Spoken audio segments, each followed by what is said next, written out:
Hello student, today we are seeing the remaining part of the law of motion.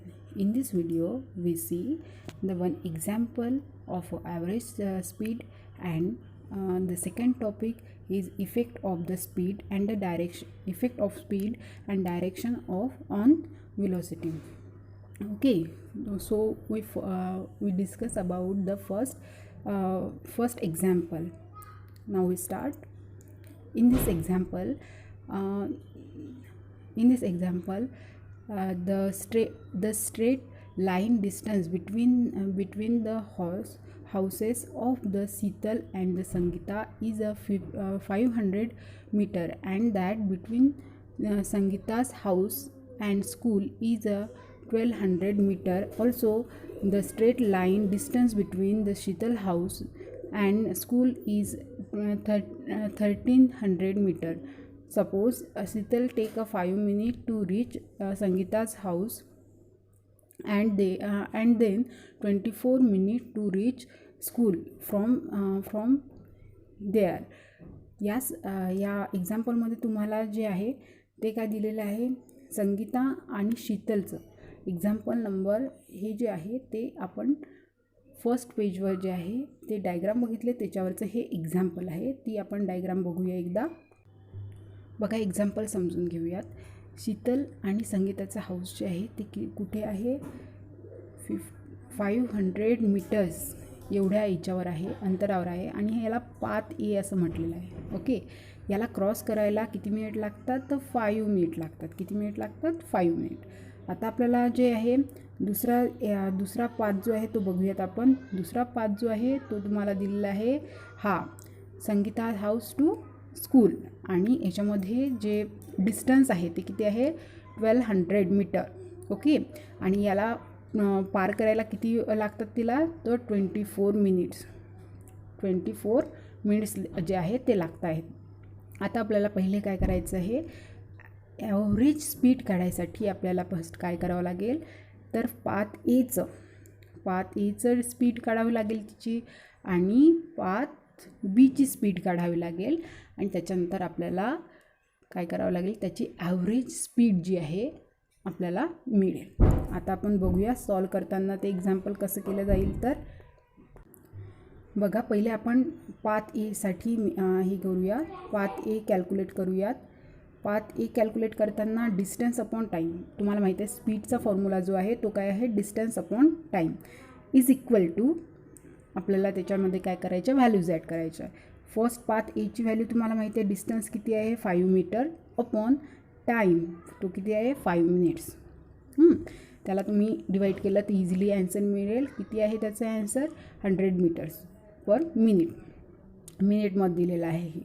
ठीक आहे, आता तुम्हाला हे दिलेलं आहे पाथ एचं झालं, आपण काढलं डिस्टन्स.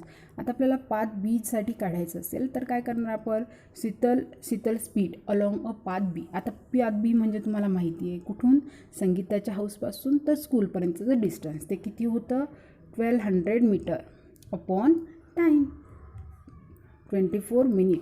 याला जर आपण डिवाईड केलं तर आपल्याला हे काय मिळेल, ॲन्सर मिळेल. त्याच्यानंतर आपण बघू शकतो की आपल्याला आता ॲव्हरेज स्पीड काढायची आहे. त्याच्यासाठी आपण काय करणार, दोन्ही डिस्टन्स आहे, म्हणजे हे फर्स्ट डिस्टन्स, हे काय आहे सेकंड डिस्टन्स, या दोघांची काय करायची, addition. So we take here addition, 1700 metre ही झाली ॲडिशन, म्हणजे टोटल डिस्टन्स झालं आपलं हे. आणि त्याच्यानंतर आपल्याला त्याच्या काय घ्यायचं आहे, टोटल टाईम. आपल्याला काय घ्यायचं आहे, हा टोटल टाईम जो आहे तो घ्यायचा आहे. तर त्यासाठी आपण घेणार आहे 5 मिनिट्स प्लस काय करावं लागेल आपल्याला, 24 मिनिट. मग ते किती येतील, तर 29 मिनिट्स येतील. आणि त्याचं जर कॅल्क्युलेशन केलं तर आपल्याला हे जे आहे ते काय मिळेल, आपल्याला ॲव्हरेज स्पीड. आता ही ॲव्हरेज स्पीड जी आहे ती किती मिळाली, 58.6 मीटर पर मिनिट जे आहे ते आपल्याला काय मिळाले, ॲव्हरेज स्पीड जी आहे ती मिळाली आहे. आता आपल्याला जर व्हेलॉसिटी काढायची असेल तर स्पीडचा आणि व्हेलॉसिटीचा फॉर्म्युला वेगळा आहे. सो आपण जर व्हेलॉसिटी काढायची म्हटली तर त्याला आपण काय करावं लागेल, डिस्प्लेसमेंट. ओके, आणि डिस्प्लेसमेंट म्हणजे काय होते, starting point two ending point. Minimum distance between the starting point two ending point म्हणजे ए आणि बीमधलं मिनिमम डिस्टन्स. जसं शीतलच्या हाऊसपासूनचं स्कूलचं डिस्टन्स किती मिनिमम आहे, तर ते आहे 1300 मीटर्स. ओके, म्हणून ते आपण डिस्प्लेसमेंट म्हणून घेतलेलं आहे.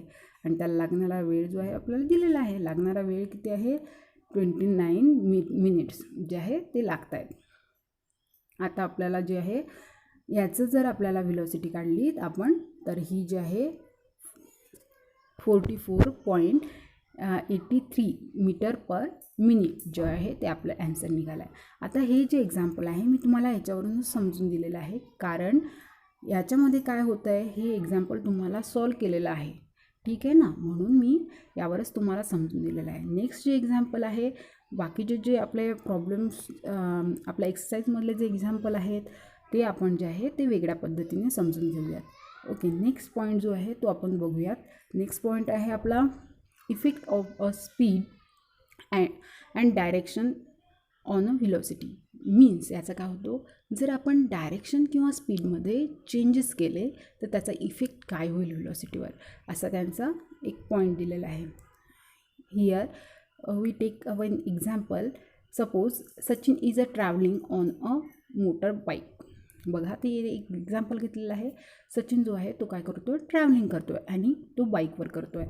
आता इथे काय होतं आहे, तो बाईकवर ट्रॅव्हलिंग करताना तुम्हाला माहिती आहे की जे रोड आहे तो काय असतो, कुठे कर्व असतो, कुठे स्पीड कमी होते किंवा कुठे स्पीड वाढते. तर त्याचा व्हेलॉसिटीवर काय इफेक्ट होतो ते आपल्याला बघायचं आहे. बघा, in a first case what will the effect on the velocity of the motorcycle if its speed increase or decrease but its direction remain unchanged.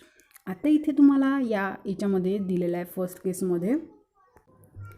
या फर्स्ट केसमध्ये तुम्हाला असं विचारलेलं आहे की जर आपली स्पीड जी आहे ती इन्क्रीज झाली किंवा डिक्रीज झाली, ठीक आहे, पण डायरेक्शन सेम आहे, आपण एका स्ट्रेट लाईननं जात आहे, पण स्पीड जी आहे ती स्लो होत आहे, फास्ट होत आहे, इन्क्रीज होत आहे, डिक्रीज होत आहे, तर त्यावेळेस व्हेलॉसिटी कशी होईल.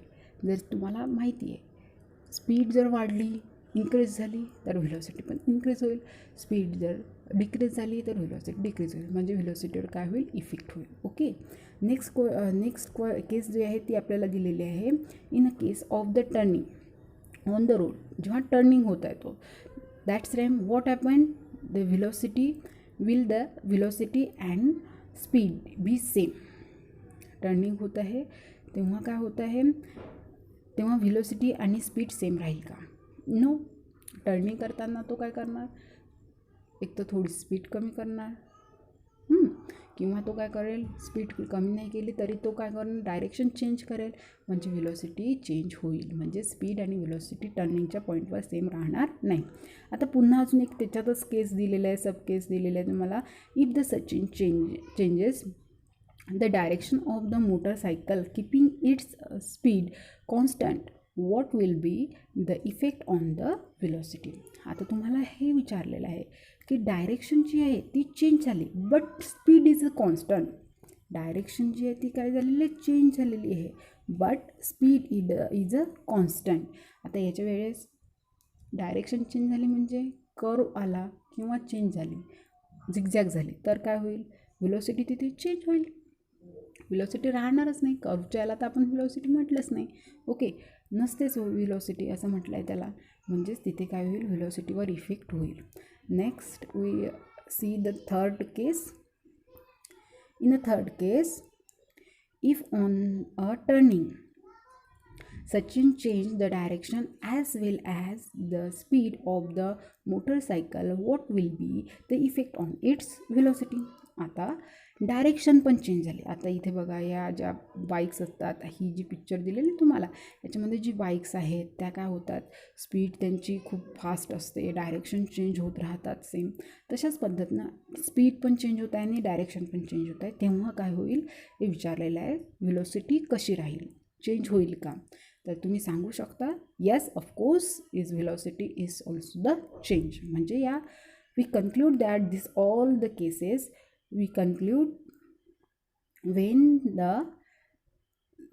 the changing the speed while keeping the direction same. Velocity also change. Velocity change when changing the direction while the keeping speed same. Then velocity also change when the changing the speed as well as the direction is changed. Okay, it's got it. Means is all this example we see the speed and speed as well as direction is effect on the velocity. Now some here given the remaining, always remember we see this in this first point is given here, that is speed. Who discovered the speed? Okay, the Galileo find out or measure the speed. स्पीडचा formula आणि speed म्हणजे काय ते कोण शोधून काढलेला आहे? गॅलिलिओने. Distance upon time हा जो स्पीड काढण्याचा फॉर्म्युला आहे तो कोणा केलेला आहे? गॅलिलिओने जे आहे तो काय केलेला आहे? एक्सप्लेन केलेला आहे, सर्च केलेला आहे आणि तो फर्स्ट सायंटिस्ट आहे. त्याच्यानंतर आपल्याला हे जे क्वेश्चन आहेत ऑलवेज रिमेंबर जे असतात ना ते नेहमी तुम्हाला जनरल नॉलेजसाठी विचारलं जातं. त्याच्यानंतर तुम्हाला जे आहे ते दुसरं दिलेलं आहे की तुम्हाला की speed of the air, speed of the sound in a dry air. आता साऊंडचा तुम्ही स्पीड जो आहे तुम्ही पुढे शिकणार आहे की साऊंडचा स्पीड प्रत्येकाच्यामध्ये बदलत असतो, चेंज होत असतो. द ड्राय एअरमध्ये दिलेला आहे तुम्हाला हा स्पीड दिलेला आहे साऊंडचा. हा जो आहे 343.2 मीटर पर सेकंद एवढा दिलेला आहे. आणि लाईट जो आहे त्याचा लाईट जो आहे त्याचा पण तुम्हाला स्पीड दिलेला आहे. लाईटचा स्पीड जो आहे तो सर्वात जास्त असतो आणि तो किती दिलेला आहे? 3